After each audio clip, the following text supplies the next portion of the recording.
We've been on a quest recently to figure out the best way to cook a ribeye steak. And in today's video, we're going to take a 24-ounce cowboy ribeye that I 49-day dry aged myself. We're going to cook that baby to 125 degrees exactly internally using our sous vide circulator. Then we're going to head out to the grill for a special finish. But on today's ribeye, there's a little bit of a twist. Check this out. Alright, exactly the same as our last cook. We're starting with a very coarse Morton kosher salt.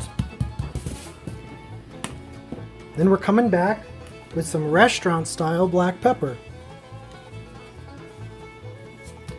And because this is such a thick steak, this one is over 2 inches, slightly bigger than the cook we did last time. Definitely going to go pretty heavy on the salt and pepper. And even though I'm going to do a twist here in a minute that's going to add a little bit of salty flavor, I don't think we can oversalt this piece of meat doing what we're doing. So we got a nice thick layer of salt and pepper on 3 sides. Here's our twist, folks. A few months ago, I made my very own first time ever batch of homemade thick cut bacon on my smoker. Cured it myself in the fridge for 5 days. What we're going to do is put 2 nice thick slices on each side of this bad boy, vacuum seal it, throw it in the sous vide at 125 for 3 hours. Let's get going.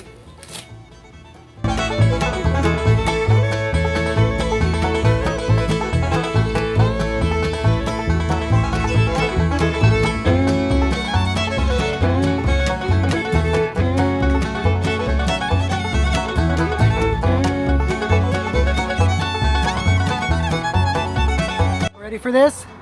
It's time to sear us a steak. Let's get going. All right, we're at 750 degrees. Time to sear a steak. I have patted it dry, and you better believe I'm cooking that bacon.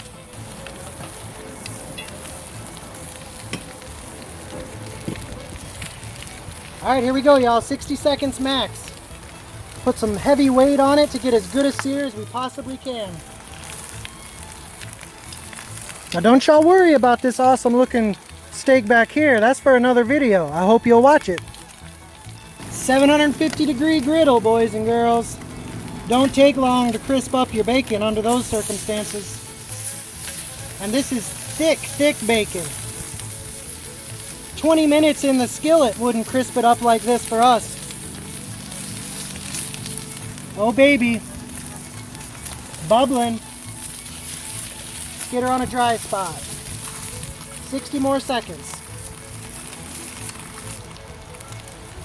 Alright, I'm timing it in my head, so it ain't very scientific. Let me show you that side. Really nice looking crust on these. Not totally even all the way across, but we're doing our best.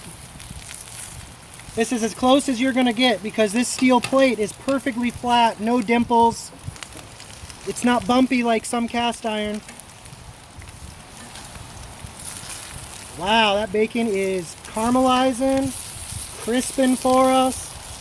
That one looks, that's how my daddy would like his. It still has some limp to it though. It ain't burnt up. Man, I look like a Brazilian steakhouse over here. We got a grease fire on top of our griddle that's giving us a nice effect. It looks like we're using cooking wine or something. Look at that. That is awesome.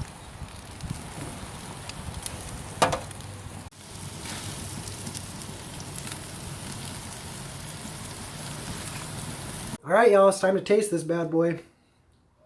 If you watched my last ribeye video, where I just did it with salt and pepper, I told you I would do a taste comparison. So I'll do that right here in a minute. But first, let me show you a cross section of our ribeye cooked in bacon. Just like the last steak video, Perfect wall-to-wall pink. Awesome looking sear on both sides, especially on that that bottom side that we seared. That looks awesome as well. Really nice char on that. Anyhow, here's the big old slab I'm going to be cutting off of. Even though I've let this rest for a very long time, you can still see juices dripping off of it. Just a juicy, delicious, dry-aged ribeye. Let's give this baby a whirl. Here's the piece I'm going to taste. Beautiful pink. Nice sear all the way around. Let's see if that bacon made any difference. Man, it's so slight. I can't tell if I'm actually tasting the bacon. The flavor is a little bit different than that one I did last time without the bacon. I don't think I'm tasting bacon directly, but the flavor is better on the steak overall, and it is much juicier. You can see it dripping just there. Much juicier. Yeah, a ton more moisture than the one that I cooked without the bacon. Let me get a piece of this rib cap, the spinalis, a beautiful medium rare on that. Nice sear, beautiful peppercorns. Wow. Wow.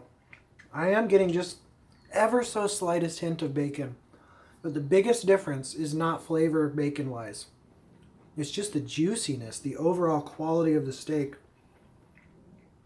Being sous vided in with that bacon made it so much juicier, so much better. Here's a piece of the other one that was not cooked in bacon. Remember, I cooked all these three at the same time. I just made 3 different videos out of them, and you're just seeing them now. So if you haven't seen the first one with no bacon, go back and watch this cook. But definitely, the no bacon one, still a great steak, and if I'd never tasted the bacon one, I wouldn't notice a difference. But it is less moist. It is drier than the bacon one. Wow, that was awesome. Super simple cook. Do like me. If you're interested in sous vide cooking, you don't have to go big. You don't have to buy a $200 machine. I got a bottom of the line $60 Black Friday deal a couple years ago. I got a bottom of the line food saver at Walmart 5 or 6 years ago. Both those pieces of equipment are still working fine. Working awesome for me. I got my Weber Performer on Facebook for less than $100, used, barely used. So you can find deals. You can pick around and get yourself a cheap and easy grilling setup for awesome steak. I hope you'll try it. The sous vide thing with bacon is definitely worth it. So I hope you'll give that a whirl as well. Remember, we got one more ribeye video coming.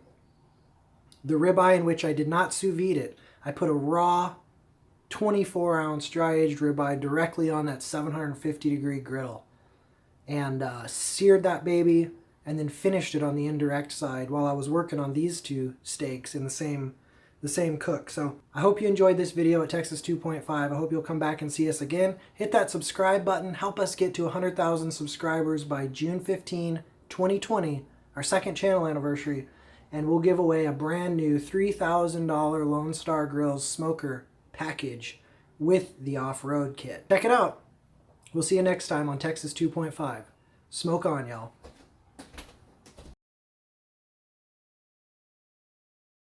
Go cook a ribeye.